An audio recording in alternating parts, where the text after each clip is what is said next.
Can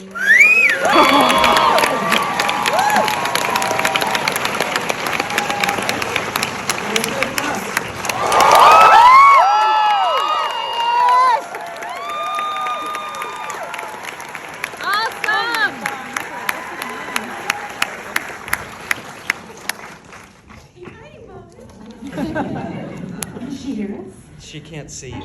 Hi! Can you see?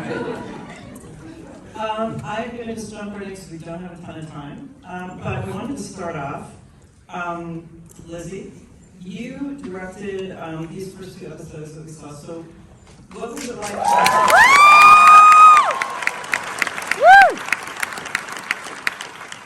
are some of the kind of new challenges this time around, or some things that you faced this time around that were different?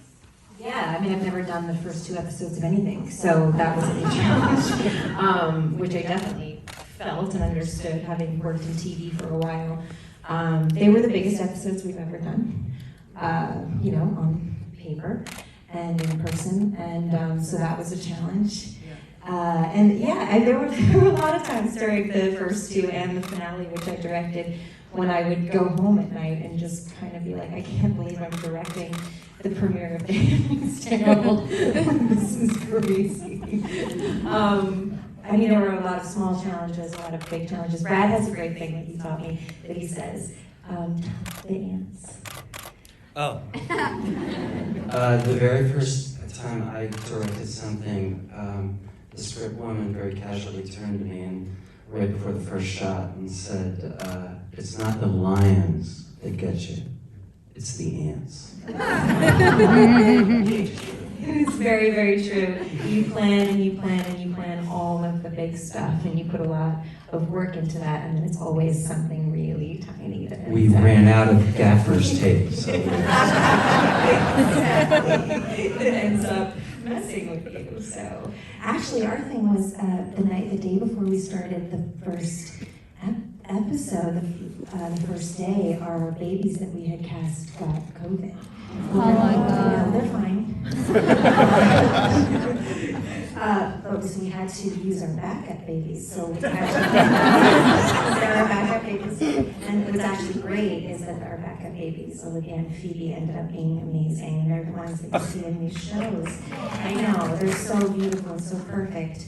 So, that was my aunt. Ants for the backup babies. Okay. And Bradley, you did some directing this season as well. So what was that like for you doing this? It was ultimately a joy. I mean, you're in the cast of a show like this, and we will sort of very casually say sort of devastating things. Like, how did 5-0, whatever turn out? You go, you don't want to direct that episode. You feel like you want it to be good. Lizzie and I talked a little bit. It's really funny because you would think that the easiest thing for us would be to talk to actors, but I think we all, I have a neurotic relationship with directors. I always say, I go through 3 silent beats anytime any director says anything to me. Fuck you, I suck, okay, what? And we all get to okay, what, but you gotta go through that. But I wanted I was really worried about what the actors thought of the way I spoke to them. Don't you find it neurotic? Oh my God, one of the first scenes I did was directing Brad and Max, and I was terrified because I had to go up to these 2 people who I've worked with a lot, admire a lot, but I've also talked shit about other directors. I was like, oh my God, I'm going to say something so stupid, or they're going to think I'm so dumb. They were very kind. I found myself, one thing I think actors hate is when a director goes, like you're doing something and they go, cut.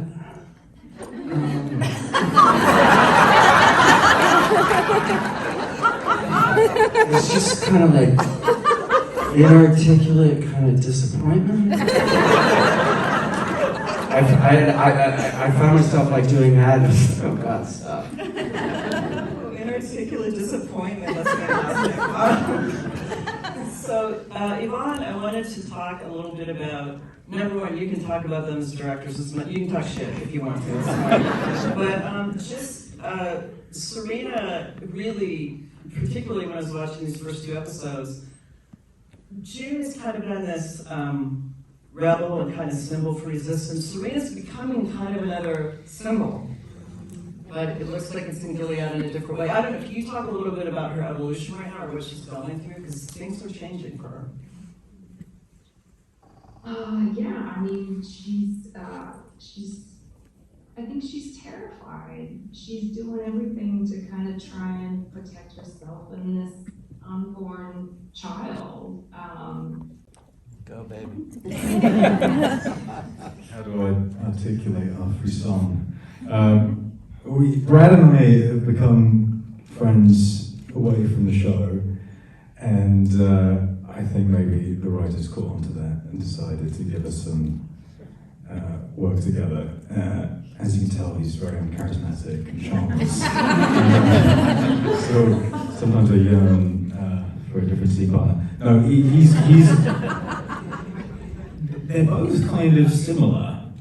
They're both slightly, what's the word you use? They kind of have a pragmatism to them, right? They're similar, and a similar humor maybe.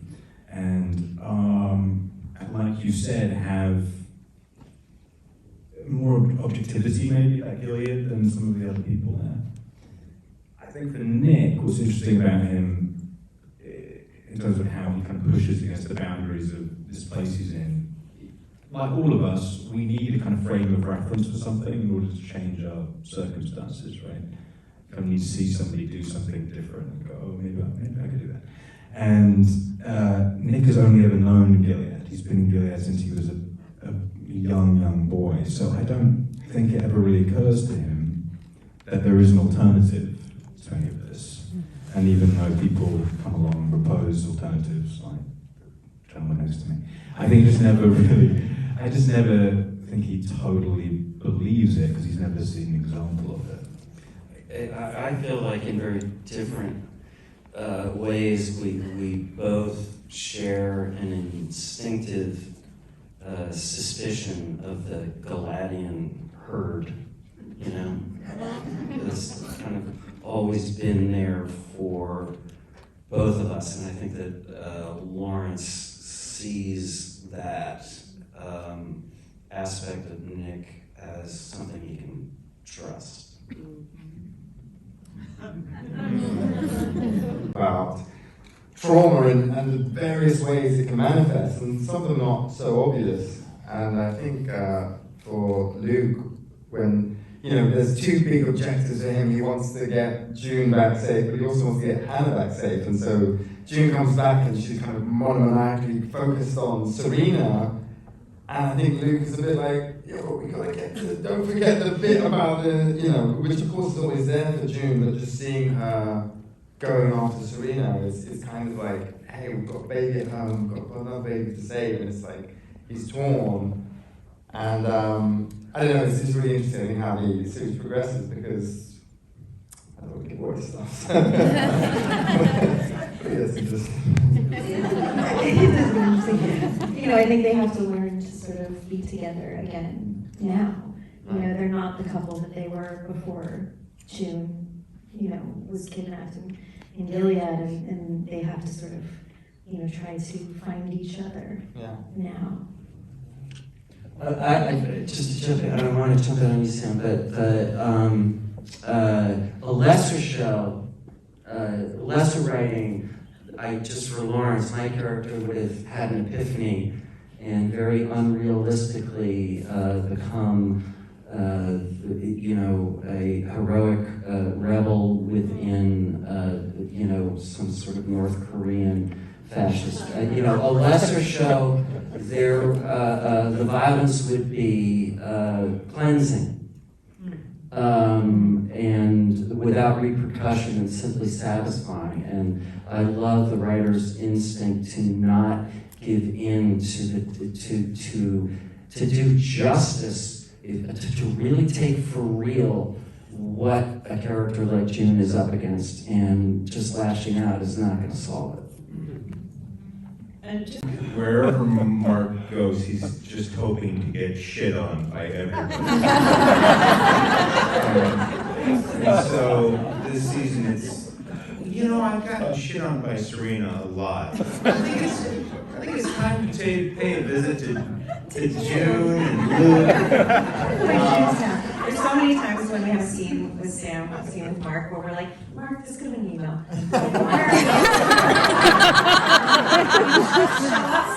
I can fucking shit on you. Screaming in your face, you know. I guess that's the part of it. I mean, I think Mark is trying to hold space for a lot of people, but he's also trying to hold on to what he believes in the memory of democracy, the memory of what America was. And there are lots of people nowadays who want to hold on to that. And whether it's a romance or whether it's better to go back, I think he kind of represents that. But it's, yeah, there's a lot of politics involved, and so he's always trying to hold his cards close because he doesn't have any cards to hold. It's Hawaii and Alaska. He kind of represents our best hope for democracy, which is getting shit on every day. I'll yak a little. You know, unfortunately, the book was prescient when I read it in 1985. Fascism is Margaret Atwood was talking recently. I've grown up my entire life where I've taken for granted the inevitability of democracy and a more inclusive society. It is an aberration. You have to fight for it and protect it, or it will go away. She said a really terrifying thing recently. She said, I know this is going to be upsetting to some people, but we have to acknowledge the fact. It's one of the problems that the advocates of the progressive democratic society face when confronting the rise of fascism. She said, you have to acknowledge the fact, and it's pathetic, but it was fun to be a Nazi. And there is a joy that you can see in our culture that is the most disturbing thing to hate. You know, fuck your pronouns. You know, there is a joy that is very, very dangerous. And that is going on now. But unfortunately, she's been prescient just because she knows that misogyny is at the reptilian brainstem of white nationalism. It always has been. And yeah, it's scarily, unfortunately, relevant. But I think we've gone through this period of taking the freedoms we had and the freedoms of others as something that we didn't have to nurture. And you know, we thought we just got a democracy, and it turns out you got to make it every damn day. No, part of the problem, part of the reason progressives are at a disadvantage is because we think that culture is the way you create your moral vision, and it's very important and it's part of it. But the right understands that politics is the way you create your moral vision. Will and grace won't help you if you have a pre-existing condition. And if you're a 10-year-old rape victim in Ohio, this show will not help you. You have to participate in the political process, or we won't make it. And who has been through an extraordinary experience that is now trying to figure out how to survive and how to be all of those things to all of the people that she needs to be them to. That's how I look at it, because that's the best way for me to find my way into the character, you know? It resonated with me. You know, I grew up in Ohio, And yeah, oh wait. And I think, you know, all my siblings do community service. That's their job. They help the community every day. And I think a lot about how to reach people in the Midwest, how we communicate, and whether what we're doing matters. And it's hard. It's hard to figure out how to reach across, how to not just pander to what is a progressive society who is willing and ready to digest our show for what it is. What I love about *Handmaid's Tale*, despite how it can be weaponized for or against one platform, is at its center, it's people still searching for commonality and spirituality, and they lose their way. And I love that in 10 years' time, God willing, or deity willing, this show will inch us closer towards justice, towards what is right. And it is a complex time, but I do feel like what we're doing matters, not just to one side, but to all. That we show the complexities of each human being, Serena and June, and everybody in between on that spectrum. And that's one of the things I'm most proud of this show. And I hope we continue to do that through our sixth and final season. It's very much about June versus Serena, but it's also June versus Offred and Serena versus Mrs. Waterford. And I could apply that to all the characters in the sense of it's about the version of yourself that existed and the version of yourself that's trying to exist now for the person that you're going to be in the future.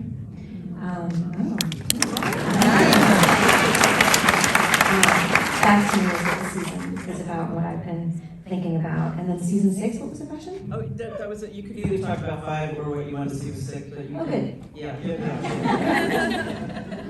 That's right. Thank you. Well, you know, I guess for me, one of the things that stands out for me this season is sometimes, you know, we watch the show and like you desperately want change, you desperately want someone to break out or to connect, and I just marveled that this season the writers just took big risks. I mean, like it gets so big, and I cannot wait for you all to see it because it gets great. And I just want to do more self-promotion. No, I have no idea where it's going. I hope, this is a very sentimental answer, I hope season 6 is really long. Because they announced it the other day and I got really sad. It's really weird to think about. It's been a huge chunk of our lives now. And it sort of happens without realizing it. Bigger chunk of yours than mine. Maybe. This means nothing to Bradley.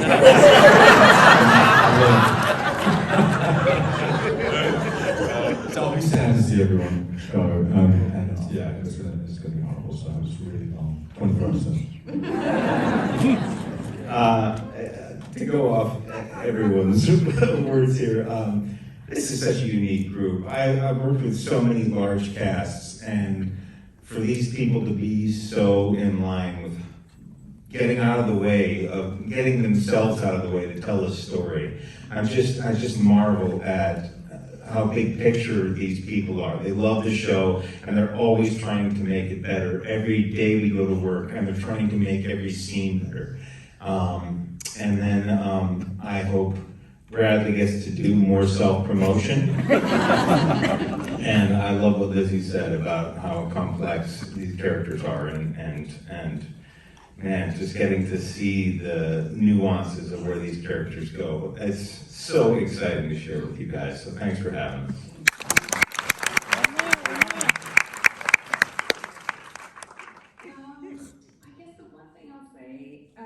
Everyone's answers are so fabulous. I hate going last.